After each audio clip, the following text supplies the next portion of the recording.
Folks, welcome back to a special edition of the Irish Sports Daily Official Visit. I'm your host, Christian McCullum, and I've got my colleague, Jamie Uyeyama here, fresh off some big news for Notre Dame. Notre Dame just landed 2023 Indiana linebacker Drayk Bowen. Huge get for Notre Dame. Jamie, thanks for joining us. Thanks. I mean, good time to have it. Landing Bowen off to a pretty darn good start in 2023. All right, so we're going to run this kind of as a companion piece, official visit / film don't lie. So if you're reading Jamie's film don't lie as we talk, go ahead and keep scanning, keep checking it out, and we're going to kind of go through it with Jamie. First of all, Jamie, just why is this such a big get for Notre Dame? Well, starting off with, I think, he's a local kid. Anytime there's a local elite prospect, a guy who obviously has interest in Notre Dame, that's big. Right. So that's always big. And, and I'm taking kind of like the football aspect of it. I just think that's important, right, to have a guy like that. Second of all, I think if you're looking at what the current linebacker situation is for Notre Dame, and you would say, obviously they have some injuries, but they haven't recruited well enough there. They haven't recruited well enough. 2022, loaded class, great looking class. And, 2023, off to a great start with Drayk Bowen. And you can see here, here he is playing in space, and this guy he's sudden. He's got that kind of, just violence to his game. He's a guy who closes and hits through people. And so even though I think there's aspects of his game he needs to work on to be a true linebacker, I mean, he has the mentality where, it fits what you're looking for in the position. I mean, I can figure it out. I'm sure most people can. But what do you mean when you say he hits through people? Well, the way that I would always explain it is how Ronnie Lott, obviously one of the greatest players of all time, one of the greatest defenders of all time, he used to say, aim behind the guy, right? That's your aiming point. You're aiming behind the player. And when you're trying to hit that person, you're hitting them to that back to that point. That's where you're trying to aim through. Because if you just aim at the point, you're gonna stop, right? You're not trying to stop, you're trying to run through it. And Ronnie Lott was the best at it. And a lot of guys, not everybody has that talent. A lot of guys can do it well. Drayk Bowen is one of those guys who can do it really well. The other thing you mentioned here is he's a skilled blitzer, and that it's not just him being explosive, but he can get skinny in order to get there. What is it about that where you see that here?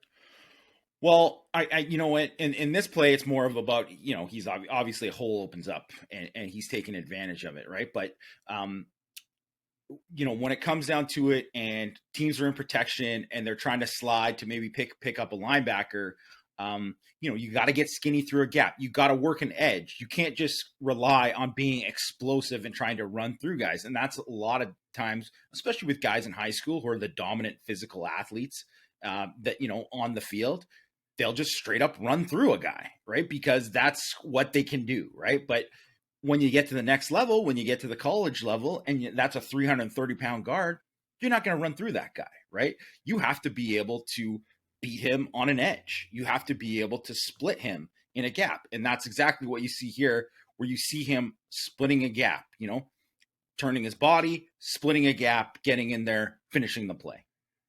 Yep, exactly. So, and then you say he has the potential to be a great pass rusher. I don't think, we're talking about him, putting his hand in the ground the majority of the time and playing there.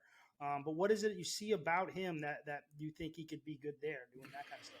Well, I mean, one, he's got a first step that he's doing. He can get off the football, right? And he's got that twitch. And, he's playing more as an inside linebacker this year, played a little bit more on the edge as a sophomore, right? So you saw some of that. You saw some of him here. Here, you see him just being able to kind of press on a bull rush and then come back inside. He just has a natural feel for it.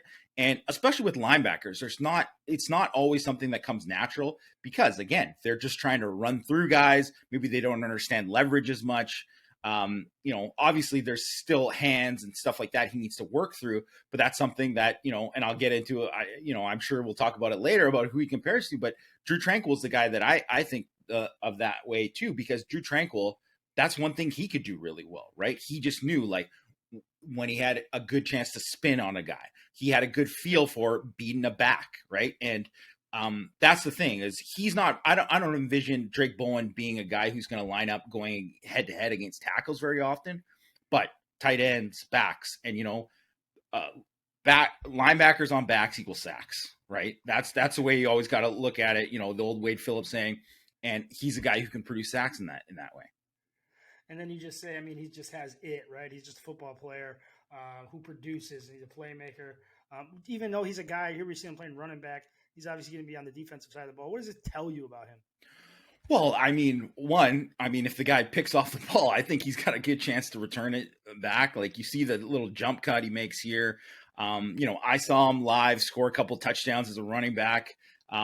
He's got just natural skills with the ball in his hands. He can catch the football. He adjusts to the football. And I think just different kind of movement, I always think it's important. He's a baseball player too. He's, also a guy, multi-position guy for his offense. You'll see him catch the ball in the backfield. You see him play running back. And there's just different movements, different athletic movements that I think translate and help you become a better linebacker or a better defensive back or whatever. That's why you see most of the best defensive backs are guys who also played receiver as well, right? Because you have these certain skill sets that can translate over. And he's got some of that. And in terms of the it factor, the guy just makes a ton of plays. He's obviously the best player on his team. He plays at a smaller school in Indiana. So that's no one's surprised by that. But, a kind of a flair for the moment. He just kind of has that, right? And it's something it's hard to describe, but he just kind of has it. He's a high school kid. He's a 2023 kid. So that means he has plenty of room to improve, even though he's such a great prospect. Where are the greatest room for improvement for Drayk Bowen? Well, I think, when I watched him live too, the big thing is I saw too many guys get into his chest, right? He would, great player in space. If he's free as a blitzer, explosive, all those kind of things you love, but, he can slip blocks. He can use his athleticism to win. You got to be able to hand strike. You got to be able to destruct blocks, right? Because there's going to be times you have to take on a guard. You got to take on a center. I think he's going to be an inside linebacker. I think probably a Will for Notre Dame, maybe a Mike. And I mean, if you're going to play that position, there's going to be times that you hope that you're clean and everything's good and the defensive tackles are doing the job. But when they're not, getting to that and some guy gets you second level, it can't always be about making that guy miss because sometimes you're going to have to fight across the face. I think that's something he needs to improve on. You mentioned Drew Tranquill, someone he could be, what a productive player Drew was.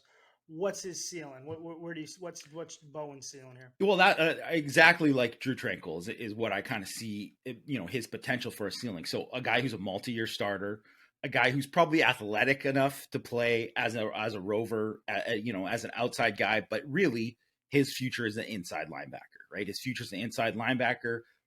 Probably, Tranquill played Buck. He's going to play Will. Will is the same as Buck. That's how I see it for him. Some of that just, that it quality, like we just said, he's got some of that where Drew Tranquill, where you saw he was a multi-position guy, a guy who was a great athlete, who was always a great athlete and a good football player, maybe not a great linebacker, started out as a safety first and then had to transition to that. But you see the skills are there. You see all the athletic traits are there. People have him rated as a 5-star. I don't think he's a 5-star talent. I don't see that. To me, as a 5-star linebacker, you need that like Jalen Smith, Roquan Smith, name another Smith linebacker, that kind of, explosive, different kind of athleticism. You and I have seen this in person from some of these guys. It's just something you see and it's different. And I've seen Bowen in person and he's a great athlete, but not quite at that level. So that's why I think he's a top 100 kid, super high ceiling, has a chance to be a multi-year starter and a very good 3-down linebacker for Notre Dame. Yeah, I think some people are wondering, how come we don't have him as a 5-star? You're super high on this kid, super high. You're talking about potential NFL talent, like you said, multi-year starter. So don't think that, Jamie just, like you said, the 5-star for linebackers are reserved for truly, truly elite, jump off the page guys. What does it say overall? 23 defensive recruiting, it's off to a hot start. Well, very hot start, right? And I think what you look at what they have done on the defensive line, and you got, Brendan Vernon, and you got Keon Keeley, who's having a monster junior season. Looks like he's probably going to be a 5-star. My rating on him, I give him a low 4-star after a sophomore season. I mean, that's going to go way up. He's way up there. Adon Schuler balling out right now as a junior. I mean, so you got elite blue chip guys at all three levels. And I think that's important because you have to establish a foundation. You don't want to be coming from behind and all of a sudden, whoa, we got the D line done, but we got to get the lineman. You want to piece by piece do it. And now this is the foundation for the class, right? They got to land at corner. I think it's critical. They got to land at corner. And I think they're going to do well. They're obviously in on some very, very great prospects at corner. But now you have Bowen. You add him on top of what they did in the 2022 class, and now you're cooking with gas with what you got at linebacker. You're going to have a potential to have a special linebacker group in 2 or 3 years. So kudos to Marcus Freeman and Mike Elston and Chris O'Leary and Brian Kelly and those guys. And kudos to you, Jamie, on a great breakdown of Notre Dame's newest commit. We really appreciate it. Thanks, Chris. Always appreciate it.